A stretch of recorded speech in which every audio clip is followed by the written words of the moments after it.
Good afternoon. I'm glad to be here to talk to you today about cultural sensitivity for effective communication.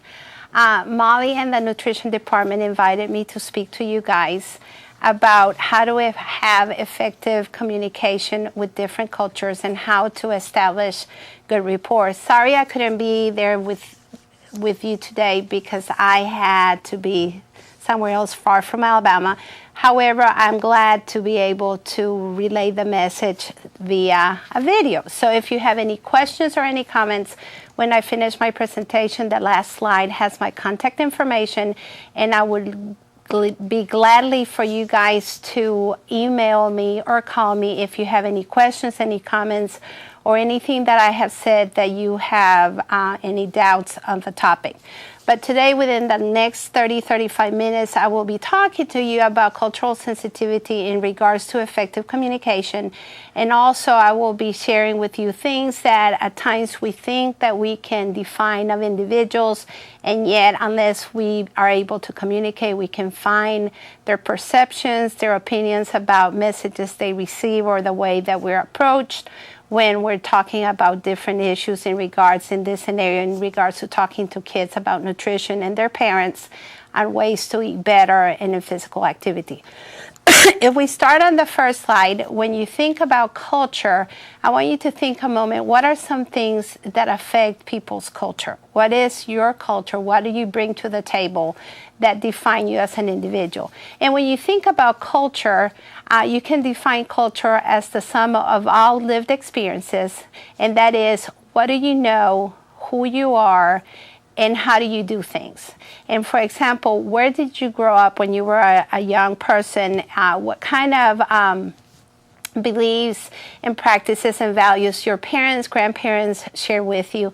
And then again, you define different cultures by where you went to school, what's your profession, what church do you tend to? And so all those things define an individual as being part of their culture. If you look at factors that influence culture, and if you see in this picture, you have three circles: the social, the cultural, the economic. And when you think about social, is who did you grow up? What was your race, your ethnicity, your language, who you interact with, the different perceptions you have about different groups.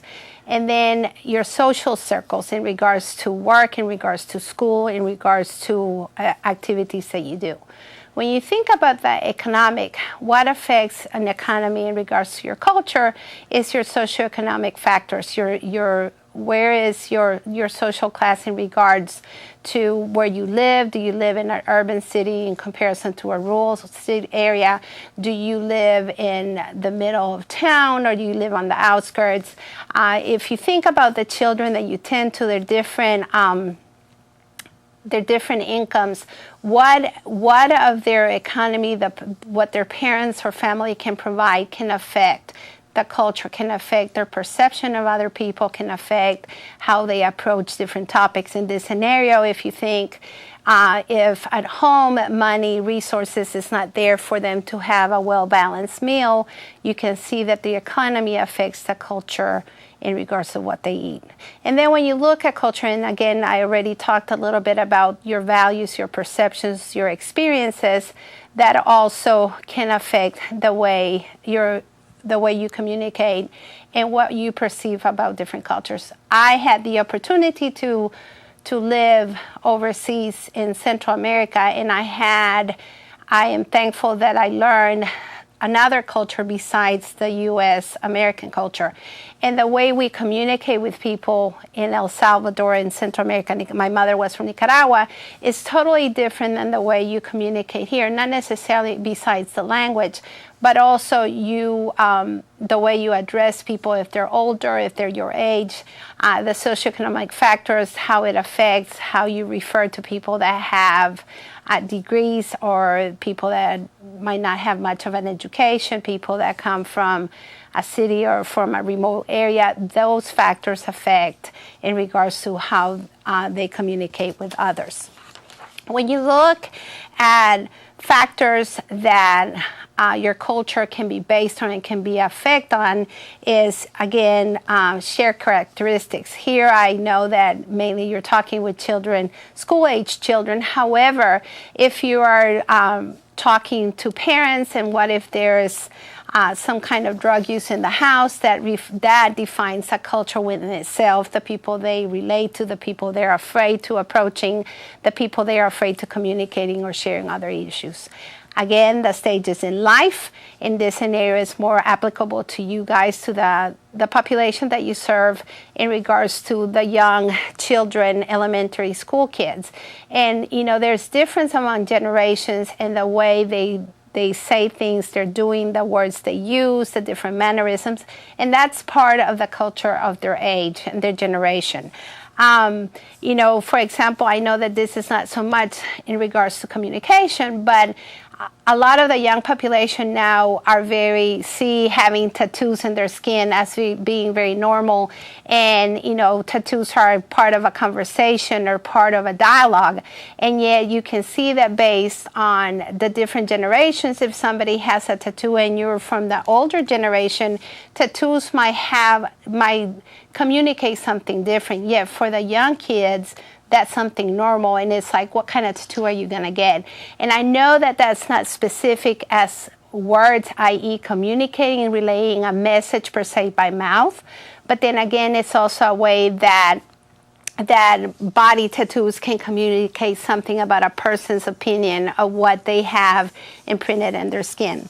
In regards to sexual orientation, gender, again, who do you associate with? Do you associate with people that have different sexual orientation? You have seen in the media how kids that are homosexual, how they are bullied, or names that are called just because of the fact that others do not relate to who they identify with or their culture, and yet that is part of their communication. In regards to nationality, where you were born or who your parents are, who you identify, it's also a major marker of what kind of culture you have in regards to the different languages that you speak, in regards to the perceptions that people have from the country that you're originally from.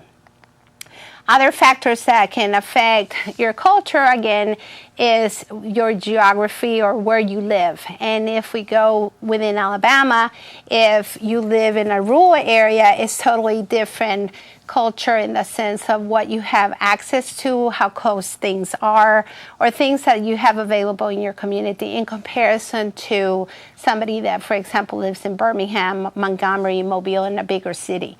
And yet again, also the communication, what's available, what kind of radios, what kind of media, what kind of TV stations that is part of communicating messages or communicating within people in the community.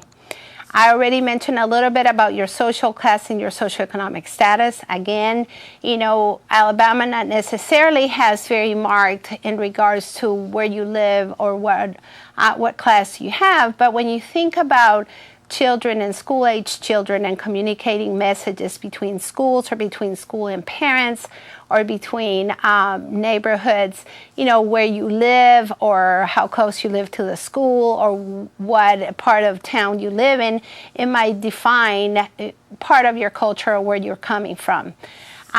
When you talk about relationship status in regards to mainly parenting skills or things that are accessible for the parents, is do you live in a single parent home?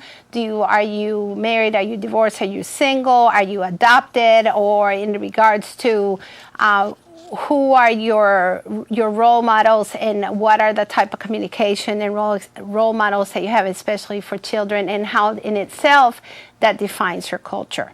In regards to religious beliefs, again, religion is it's a topic that sometimes people, if you're from different religions, they try not to communicate or talk much about it because of the fear of you insulting others, or the fear that you might say something that is not looked at or perceived well by different religions. And in regards to the culture, to the belief, I give you an example. I'm Catholic, and during Lent, Usually we have different practices. For example, on Fridays, we tend not to eat meat. We mainly eat fish. And sometimes you fast. And I know there's other religions that fast, but that's part of the Catholic culture. And yet some people, when asked, well, why during Lent, or do you give up something either to eat or to drink, or why on Fridays you don't eat certain thing, again, that's part of that affects what culture you're from and who you identify. And yet, even though it might not necessarily be part of the communication, is part of your practices and your beliefs. I included HIV and AIDS status because even in 2012, when you know about an individual or a person, and not only older people or drug addicts or homosexuals get the disease, there's other people that have been infected by the HIV virus, but there's still that stigma now of that individual or that group of people that have a culture in itself that is associated by a disease or a condition. And yet, again, it's our perceptions, our beliefs, our opinions that can define our culture and the communication in regards to, do we reach those individuals? What if they're the parents of a child that you're trying to reach at school? Because of your stigma, of your belief, are you not going to try to communicate with them? When you look at, on this slide, when you look at culture, how culture affects an individual, your culture can affect your customs, your way of thinking, how you do things. It influences your patterns of communication. Again, it influences your behavior. And at the same token, your culture becomes the foundation of your beliefs and your value systems. I know that within the state of Alabama, we are no longer a white and black state, where I tend to say we're a salad of colors, and it depends on the region of Alabama where you live. You might see a good amount of Latino population, or if you go near Tuscaloosa with the Mercedes plant, you will see Germans living there. If you go into South Alabama, you see a lot of Korean, Vietnamese, Laotian, and then if you go in Montgomery, you see some Korean with the Hyundai plant.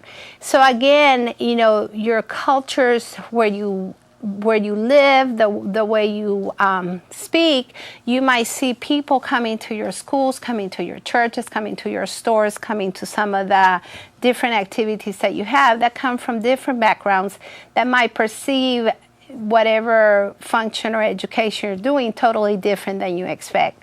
So I think that that's not only one of the reasons why it's important to see how culture can affect your communication. When then you think, I said, okay, so how do I know that I am becoming sensible, or I will have some competency in regards to other cultures, other beliefs, in regards to education, in regards to communication? And as defined by the Department of Public Health in Seattle in 1994, cultural competency, i.e. sensitivity, is the ability to respond respectfully and effectively to people of all cultures in a way that affirms and values cultural difference and protects and preserves the dignity of each individual. What all this says is that when you think that you are culturally sensitive, is when you're acknowledging that somebody might be different than you, that somebody might think different than you, but yet you are able to respect it. Even though you might not practice it or believe it, you still might be able to respect and still be able to communicate and interact with that specific person, family, parents, or group of people. And then, talking about communication, people identify with language. Again, language is a way or a mean in which you disseminate important information for personal and cultural survival, i.e. your language, the way you talk, the different languages, the different mannerisms or slangs that you have identifies you as an individual, that identifies you with a group of people. Also, language provides a sense of belonging by shared knowledge and reinforces group bonds. And I get asked questions, well, if people are moving to Alabama, how come don't they learn to speak English? And it's not that they don't learn how to speak English or to speak English. It's just that for some, the fact that they keep their language is something that keeps them connected to their country of origin or where they came from. Now, it doesn't necessarily mean that they're not acculturizing or adopting the English language. It's just something that they identify themselves with.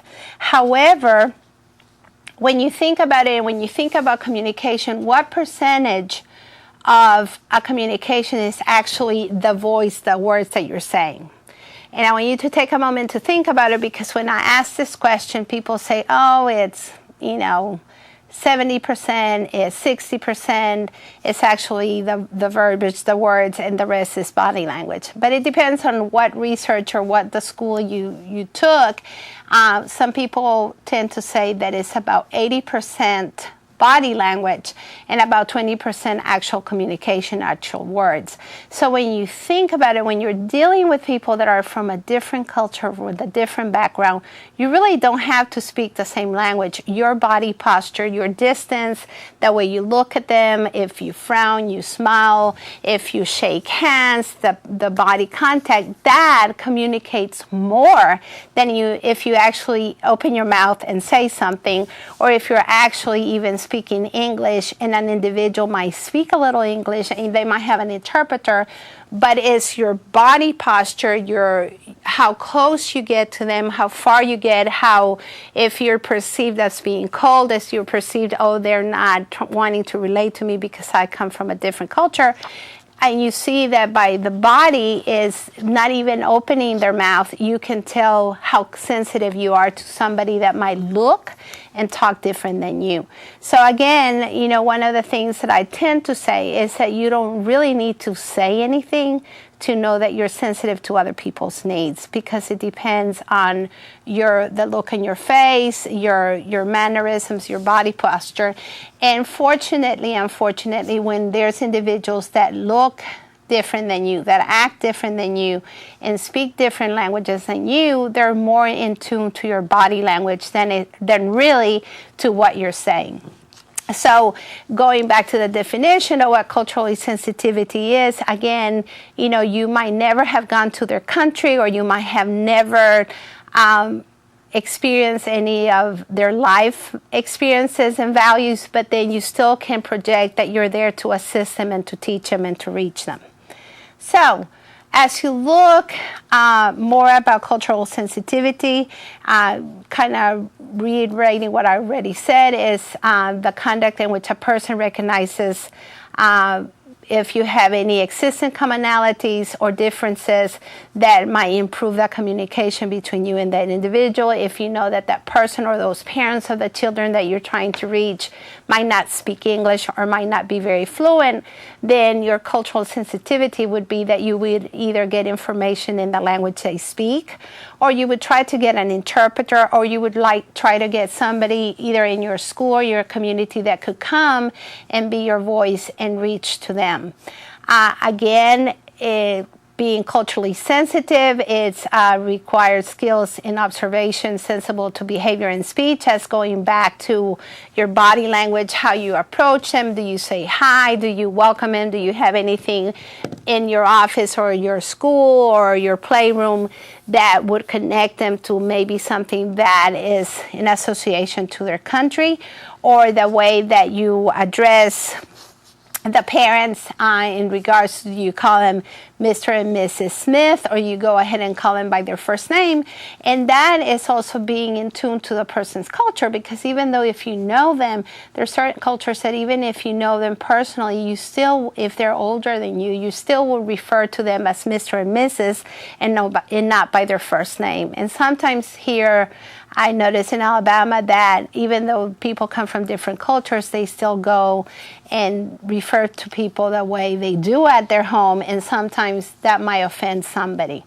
Again, wanting to have that cultural in-tuneness to be able to communicate with others is to you personally are willing to observe and are you willing to learn other behaviors for you to be able to communicate and relate to people that are different than you.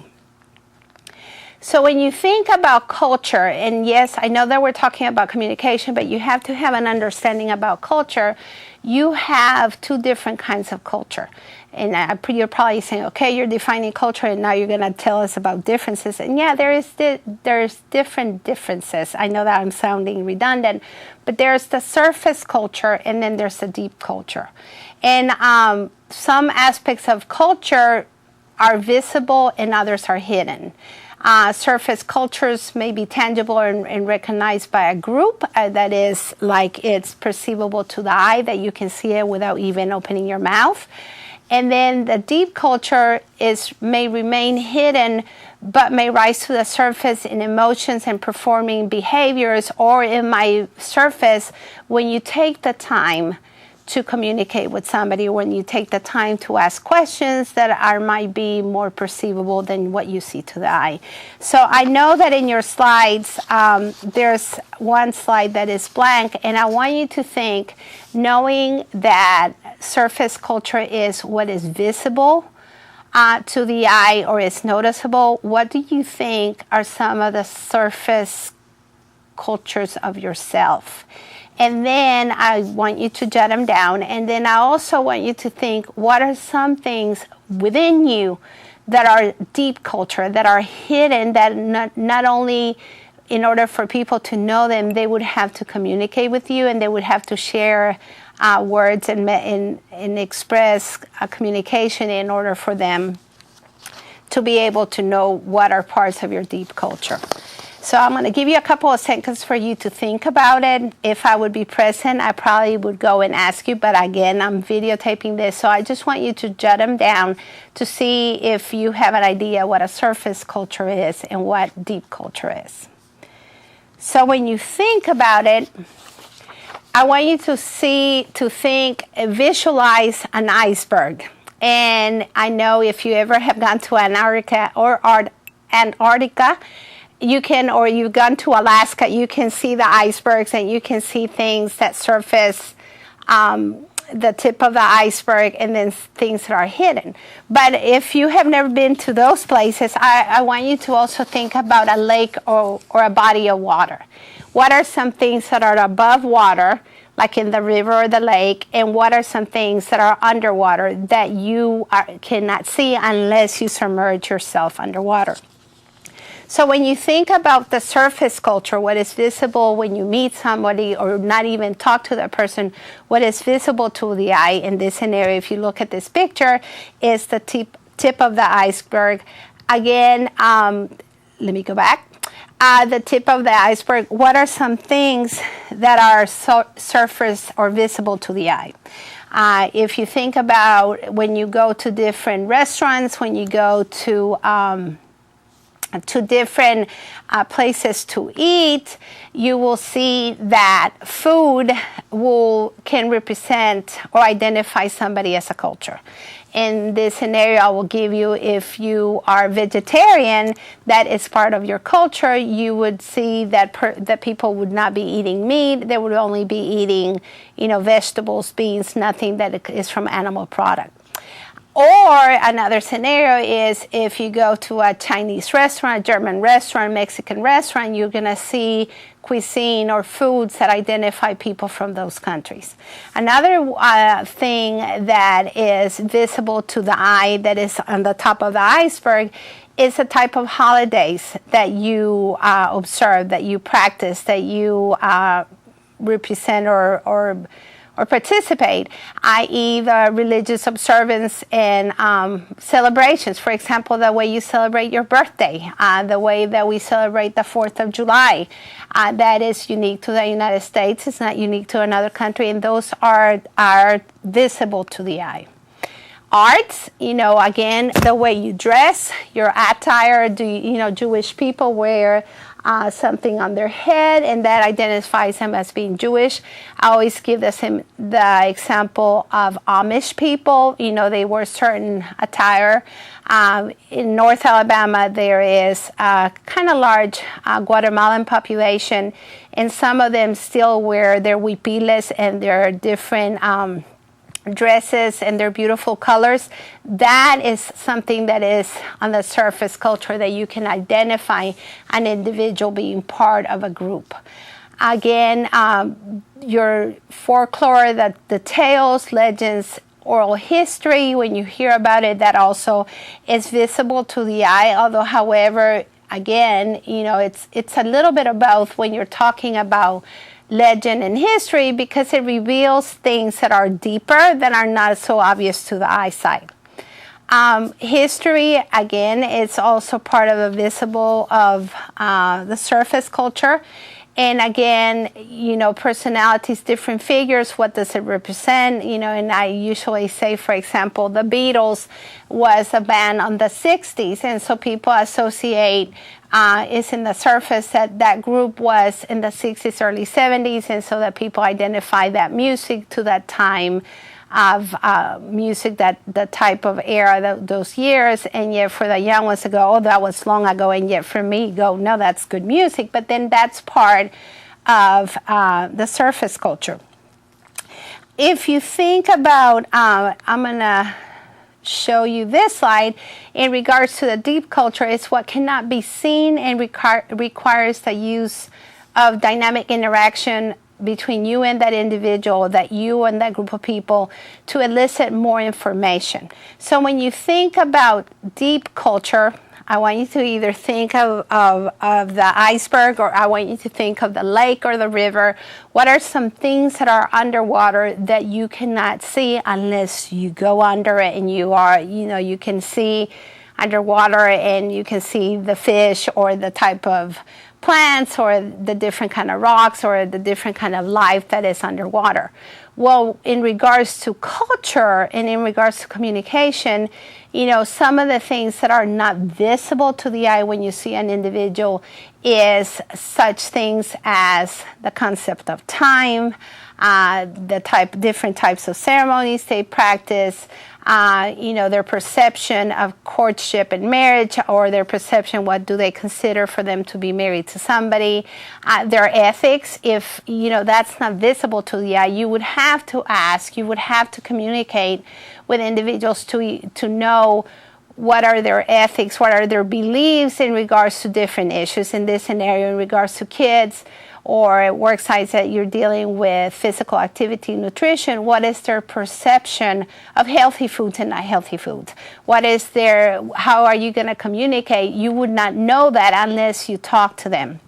In regards to family ties, in regards to health and medicine, those are things that you would have to go deeper into that individual to inquire and to be able to find out what are some things that they associate, what are some things that they practice, what are some things they believe. And again, this is part of the deeper part of culture that unless you know the individual, you would be able to associate just by looking at them. But the part of the deep culture is you have to go farther in. I gave you a scenario.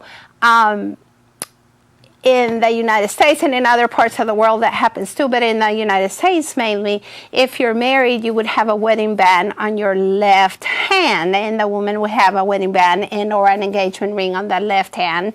In Latin America, in certain parts like Colombia, Venezuela, if you're married, you wear your wedding band on your right side. So even though it's something in the surface culture for the United States and for Alabama to know that somebody's married because they have a wedding band, not necessarily in other parts of the world that means that you're married or not, because they might wear it in different fingers, different hands, and yet again, that is perceived as something that is of the surface of the culture, but then again, it might be different. So again, it could be something obvious to the eye, but it's not unless you communicate with the individual.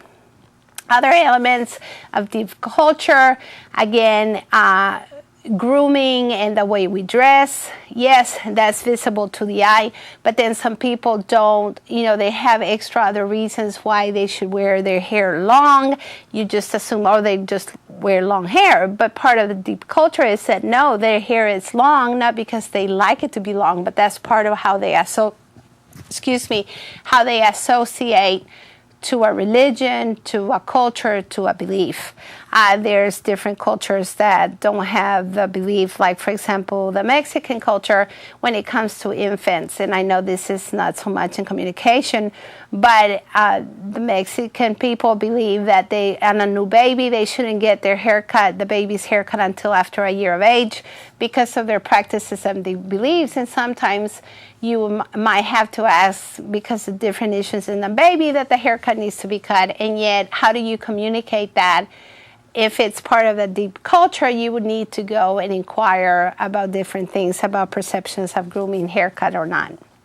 In regards to rights and duties and rewards and privileges, how does the person in their culture, in their values or practices, do you believe that if a child does well, do you reward them? Do you reward them with words, a hug, or do you reward them with giving them a gift or giving them a certificate or highlighting him or her in your classroom? And that is a given for us, that's okay. But in certain cultures, in the part of their deep culture, that might not be perceived as appropriate. Again, that is something that, as you become culturally sensitive about the different groups, that's something that you would inquire and you would ask, and you would kind of come to terms of, okay, that's allowable with these different students. In regards to space and proximity, part of being a deep culture is how close can you get to a person? Is it polite to shake your hand? Is it polite to address them by their first name? Is it polite to address them by their last name? Is it polite in combining the space and proximity with sex roles in different cultures? Is it seen as rude if you're a male and you address a female, or if it's rude that if a female is giving instructions to a male? And in their culture, usually the male figure is the dominant, and they're the ones that are supposed to be giving the instructions. And you probably are thinking, why are you going there? And simply because I'm sharing that is because in different parts of the world, in Alabama, some people have the perception that, how dare you tell me this about my kids? I'm the one that is deciding that. And then again, that is where you become master of how to communicate different topics with different people. Other elements of deep culture, subsistence, we already talked about, I talked about tattoos, not taboos, and values. Again, taboos, what are your beliefs? What are your fears? What are your thoughts in regards to certain foods, certain behavior, certain communication? Are you in the perception that, should you talk about eating right to a child that is less than 8 years old? The child is still growing. Why are you talking about they're gaining too much weight or not? And again, those are different types of perceptions and values that people might want to wait a little bit to be able to communicate with you. The next, I have a slide in your handout that is empty, that it doesn't have any wording, and that's where I want you to, after listening to me and before I started talking about the difference of surface culture and deep culture, is where I want you to jot down what is something that is on the surface that is visible to the eye for you, and what is something deep within your culture. And that is something that you would share with others unless they come and talk to you. And the reason why I want you to write them down is so that it can give you a perspective to yourself or to those that deal with you about different things that could affect somebody communicating with you. The other thing in regards to communication, in regards to approaching other individuals, and the sense of time and the sense of value and the sense of, if you're the teacher, I'm the parent, is it okay for me to come and ask you questions? Or if you're the teacher and you want some changes to be in place with that child that you're dealing with, what would be the most appropriate way to approach the family, especially when you know that they come from a different country? And I know that in Alabama, again, the majority of probably people from a different culture that you're dealing with up in North Alabama are more than likely the Latino population. And just some advice that when you talk to the parents, I know that I have had questions that at times they say, the children speak both languages, the children are involved in the school activities, the children want to participate, but how do we reach the parents? How can we communicate with the parents? And what I have to tell you is that if you make the effort to meet the parents and either, schedule them for a session, or like if you have an after-school program and you want the parents involved, ask them what are some things that you would like, that you would be interested in. And maybe the fact that they're not there, it's not that they're not interested, maybe it's the language barrier that they cannot communicate, or it could be, mom might not be able to drive, or it can be that both parents work and they're not able to be there. But that necessarily doesn't mean that they're not interested and they don't want to communicate and relate to you and the programs that you're trying to have for your children. And the last slide that I have before my contact information is that being part of the puzzle can help build healthy relationships, and it can build healthy communication in the sense that, it's always interesting and it can be fun and not intimidating and scared to know about other cultures, to know about how the other people communicate and relay the messages that you want to be related, and to send the information in a way that you're sensitive to other people's values and beliefs, and yet you still want the best outcome for your child or for your students or for the people that you serve in whatever place of work you work at. So I challenge you to be part of the puzzle. I challenge you to be open to different types of culture, either surface that are visible to the eye or deep to the eye, and yet look within you to see what are some of your surface cultures that are visible and what are your deep that might, in a way, help you communicate with others, or at the same time might hinder you in communicating with others that might be different than you.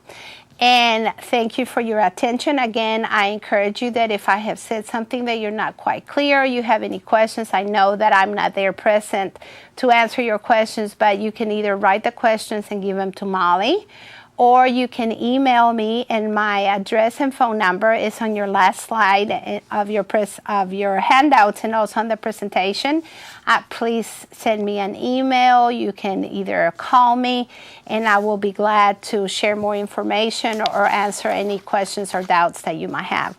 Again, thank you for your attention, and I hope that I have enlightened you a little bit on how to be culturally sensitive to establish effective communication. Have a great afternoon, and we'll see you next time. Thanks.